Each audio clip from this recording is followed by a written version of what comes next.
Hello, Keith Rucker here at VintageMachinery.org. So it's been a couple of weeks since we've done an odds and ends video, and got some things we need to kind of go over, and thought it'd be a good time to put one of these together. So content for this episode, we've got some new shop purchases, some deals and stuff I found on eBay in different places. We'll go through those. Had a visitor come in last week and brought some items down for me that kind of viewer appreciation type gifts, so we'll kind of go through those and show you those. Got a quick project, didn't really warrant making a whole video out of it, but got a little bit of lathe work, a little bit of mill work, and we'll throw that in this mix as well. May have something else, I can't remember if I've had another little thing or two saved in the folder. If so, we'll throw that in. And let's see, shop update. You guys have been asking about the shop. So really nothing else to report on that.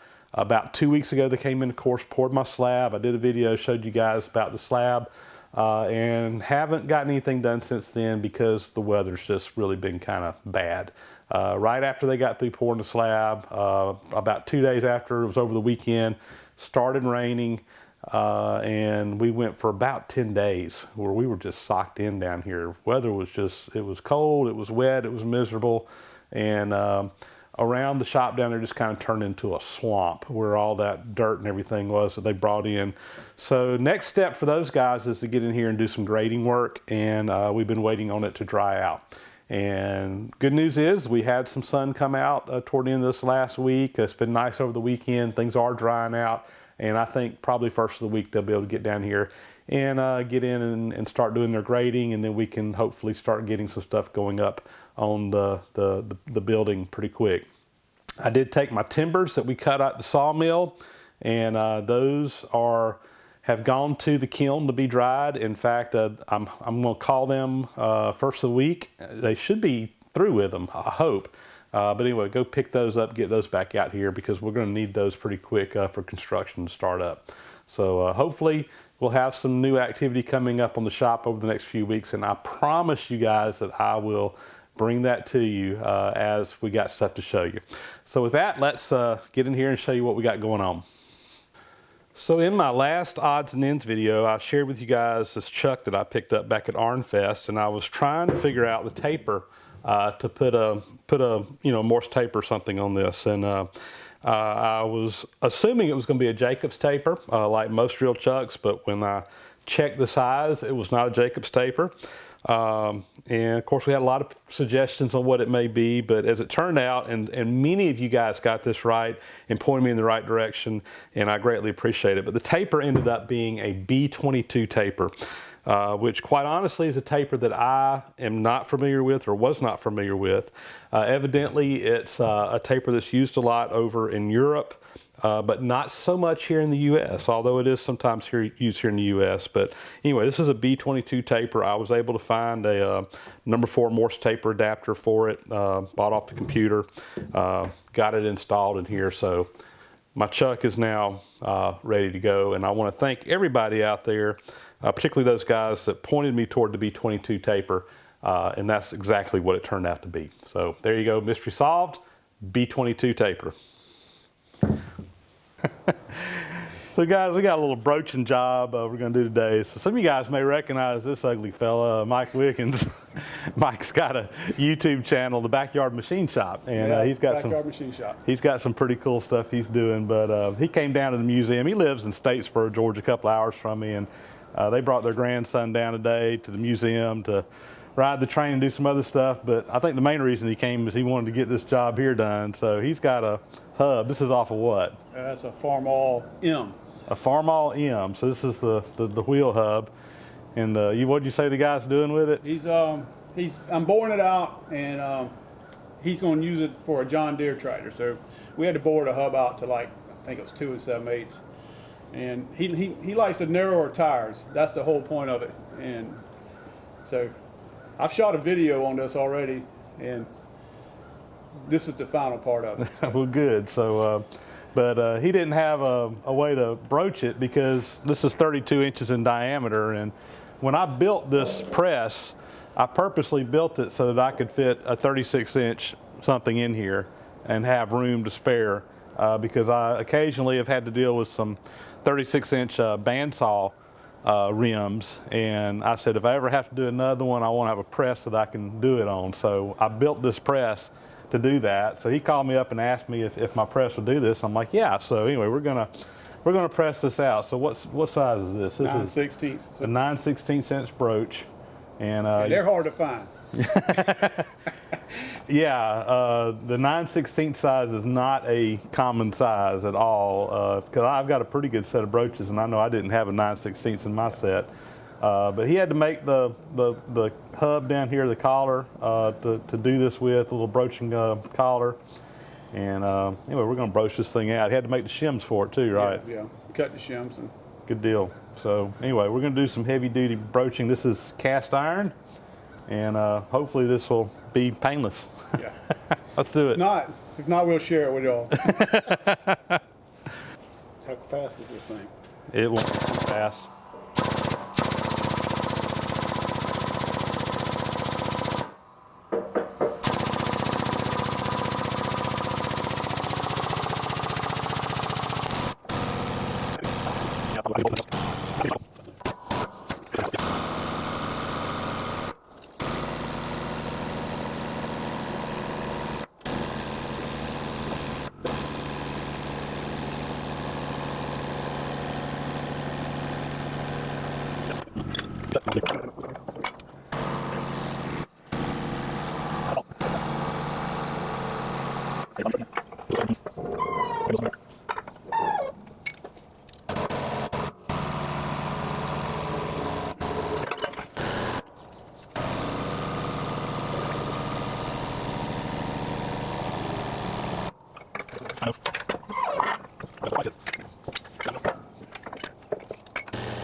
There you go, guys. One 9/16 keyway broached in this hub, so job well done. Just takes time on this whole hydraulic press and as many strokes as you have to make with that thing, but get it done. Next item here is an eBay purchase. Been looking for a tool holder with this kind of diamond shaped insert in it. I had one that basically took the same size insert, but it was a cheap import tool holder, and I've had really poor luck with some of those import tool holders, and basically the screws in here just strip out on them, and after a while you just can't use them anymore. So anyway, I got on eBay. I found me a nice used but in excellent condition Sandvik tool holder. This takes a DCMT 321 cutter is what's in here, the insert. But anyway, I picked this up on eBay. Again, it's used, but I mean, it's in excellent condition. It's an SDJCR is the size of the tool holder. But anyway, picked that up for about 20 bucks plus some shipping.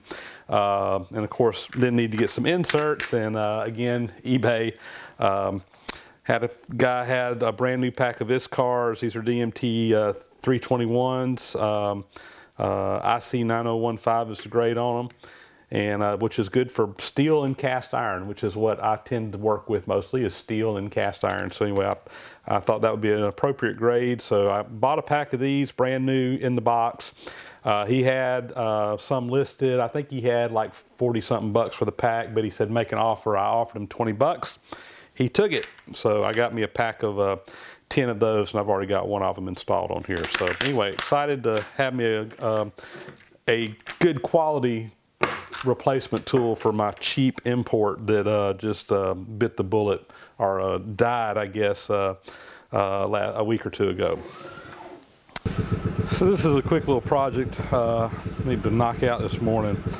I've got these parts here, and what this is a shell ejector on an old antique double barrel shotgun owned by a friend of mine. He said it's a Damascus barrel shotgun,